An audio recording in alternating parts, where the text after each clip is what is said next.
Maithili express की शानदार प्रस्तुति।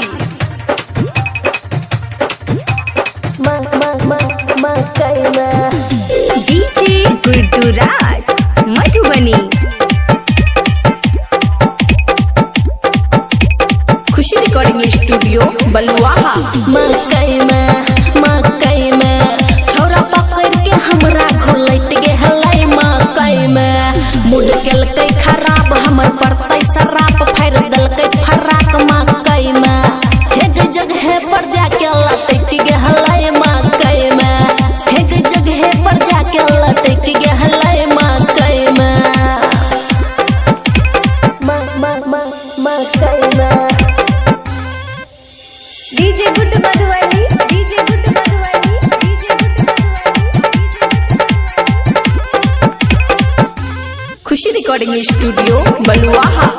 कि हे गे सखी हम नहीं जानलियै छौरा एते छै छुछुनर उ त देखै में हमरा खूब लागै रहै सुनर।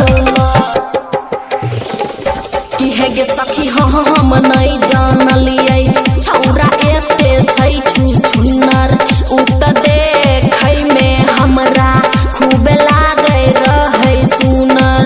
कोना कहियो हम बात बड़ा लागैया लाज एहन केलक उ काज मकई में फेविकॉल के जना चिपक गेलै मकई में फेविकॉल के जना चिपक गेलै मकई में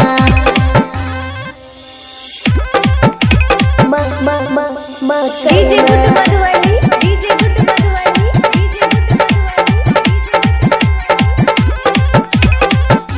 खुशी रिकॉर्डिंग स्टूडियो बलुआहा।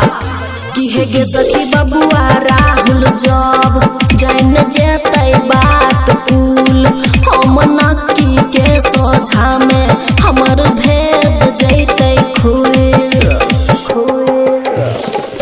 कि हे गे सखी बबुआ राहुल जब जान जेतै बात कुल अमन अक्की के सोझा में हमर भेद जैतै खुल। बड़ा लागैया डर के लक गड़बड़ देह करे थर थर मकई में झापल इज्जत हमर माटि भए गेलै मकई में झापल इज्जत हमर माटि भए गेलै मकई में।